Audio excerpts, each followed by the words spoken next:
So some of my clients at Black Sheep said, Jeff, you need an audio podcast, but you know Jeff Black loves to be on camera, so I created a TV show called Business Casual, where we talk to business leaders around the world on a variety of leadership topics. Make sure you watch Business Casual with Jeff Black.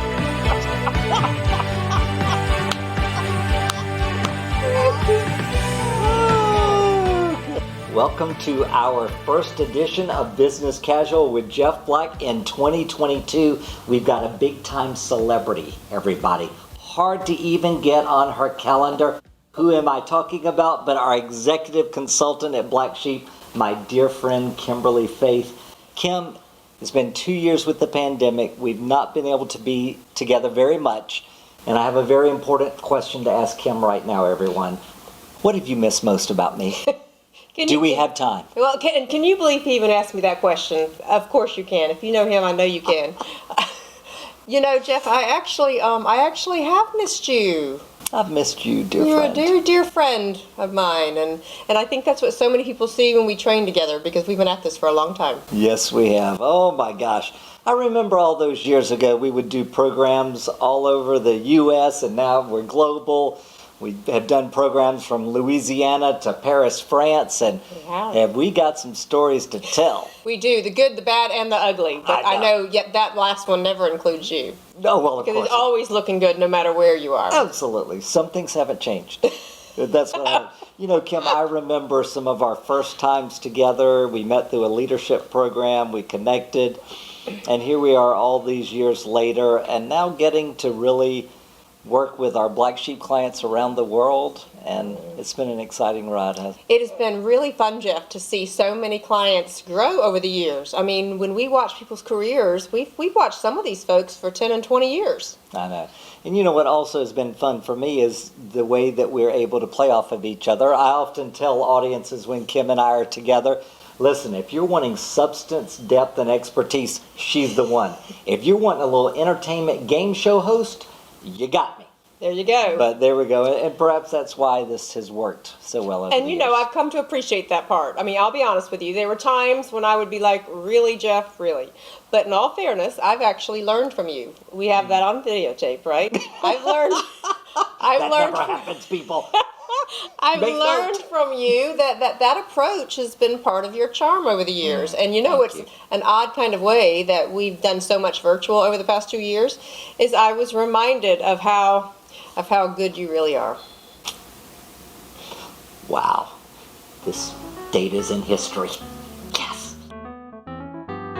All right, well, let's shift our conversation, if we might, and let's talk about some trends that we are seeing in leadership, especially after what we've been through in these 2 years. What are some trends that you're seeing around leadership communications brand? I think it's going to be really important that people begin to synthesize what's happening in their organizations. Like, I fully expect that there's going to be a time sooner rather than later where there will not be an IT department. That there will not be an HR department. I see an integration of the way companies are run, and I believe that's the only way we're going to get over the silo mentality that has a lot of people trapped. Wow. And you know, when it comes to communications, where I see that we're still doing a lot of is around way too heavy, crazy, busy PowerPoint slides. Yes. But even in some of the learning modules we've done, like Ditch the PowerPoint Pitch, where we get people to just pull back and say, what is your message in 2 minutes? Hadn't it been joyful to see what they come up with? It has been, and what I love about some of the series that we do is it's teaching people to trust their gut. And that's, you know, we had a really good gut in the past, and just things have eroded that over time. When they go back and they go all the way to the Ditch the Pitch and learn that they can share their message in 2 minutes, they're like, oh my goodness, I really do know this content. And that's what I appreciate, is bringing out that self-confidence again. Yeah. And I must admit, I love the folks who join us online, especially, and they're thinking... That's because you're a game show host, because that's why he loves I'm welcome Online. to this edition of Black Sheep. Okay, sorry, stop. Stop. But you know what's been joyful and fun to watch is how, you know, sometimes they come there thinking, I don't have time for this. Absolutely. And I don't want to be on camera. And you've got all these modules we're doing, and I just need to get back to work. And yet, isn't it so true that people need to slow down and really work on their own brands? It is true that they need to work on their brand, and I'll tell you, the thing I've always appreciated about what Black Sheep does is I've worked with a lot of different consulting companies, and I've also been on the external faculty of a lot of corporations, taught at a lot of the corporate learning universities. We provide a safe space that is in an energy of complete kindness. And people underestimate that. I don't think people have had that as much as we think they have. And I know, especially the program we did the other day with our leaders that were from Japan, you saw how tentative and nervous, and I think even scared at a point about that first few hours with us. And by the end, we were like family, and that's the difference. And I give you a lot of credit for that. Well, I give you a lot of credit. Thank you. You're so kind. So kind.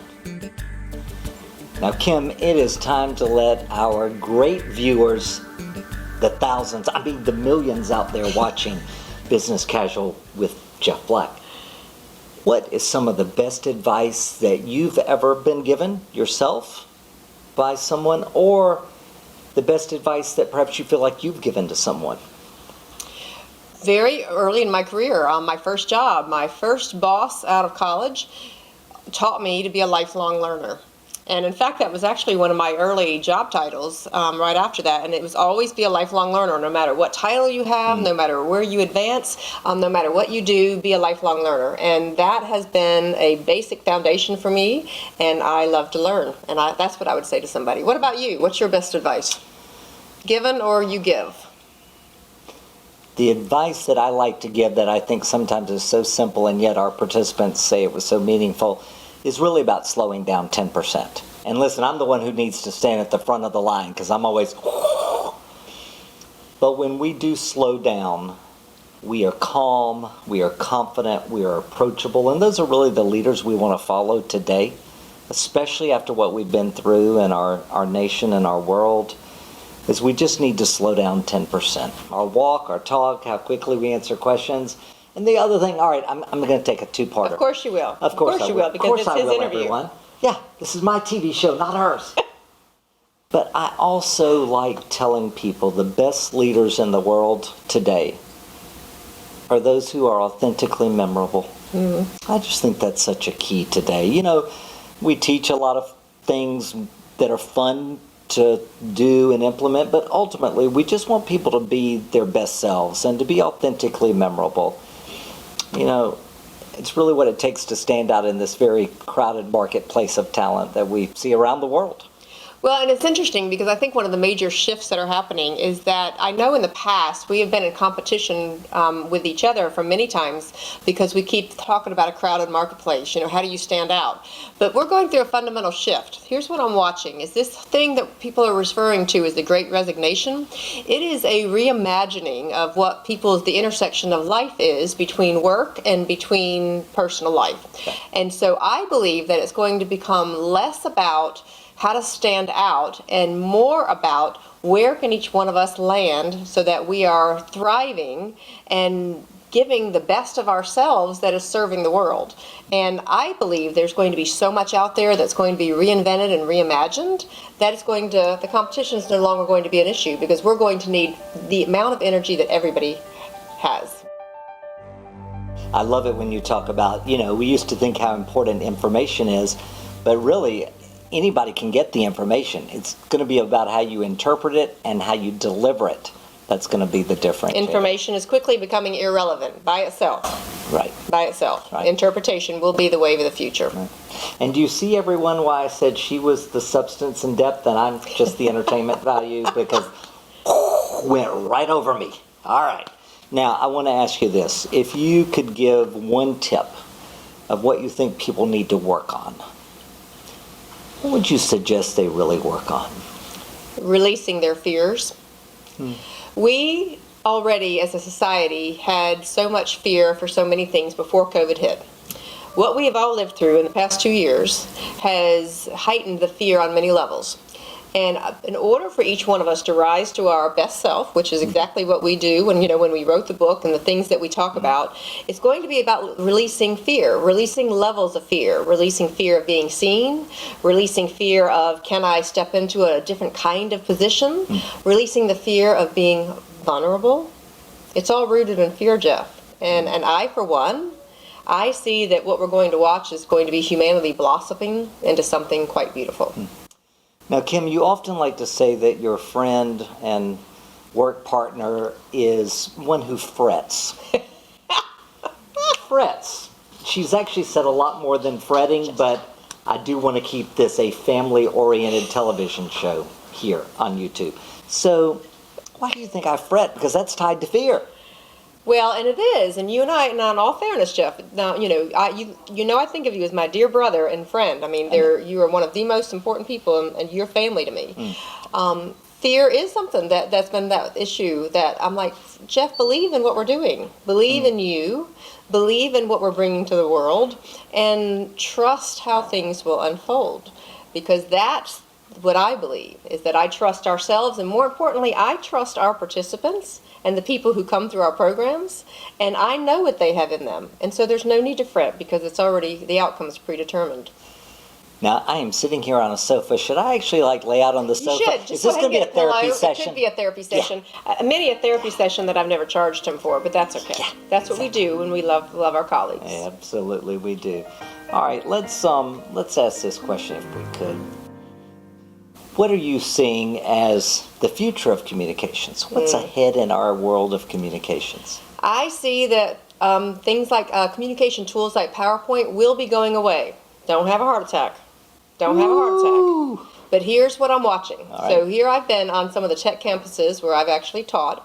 I have watched the future of holographic communications already right there in front of me. I know what's possible. I myself have been waiting for the invention of a holographic projector because adults need to be able to see things in real time, and PowerPoint is very limiting. If anything, I have had a front row seat to watching PowerPoint literally stop our ability to be able to connect the dots to the larger picture. I believe that there will come a day where there is no PowerPoint. There's going to be a holographic projector where we bring down an image and we'll be able to see the entire scope of it. We'll be able to see it on the walls, and we're going to actually be immersed in communication, and it will become more of an experience and not a presentation. The days of presentations are numbered. Okay, and that was so deep and so way over me. But, okay, let's go with that, and we're not going to edit that out, anyone. We're going to leave all that in about some holographic something she talked about. But you could be on to something, and I will tell you, I want to take it back to something basic because I think PowerPoint has taken us into such a trap of just delivering information.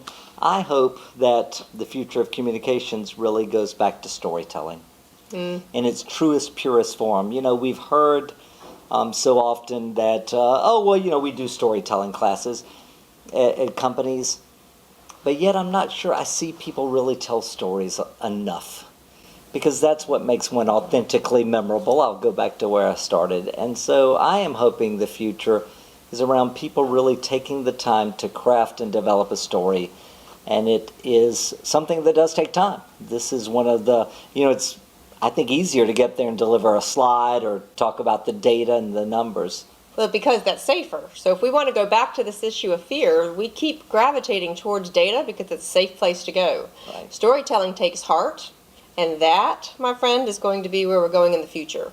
We're going to follow leaders who understand the heart of leadership, and the heart of what people are going to be, that's what they're looking for anymore. And it's almost what they don't say is as important as what they do say.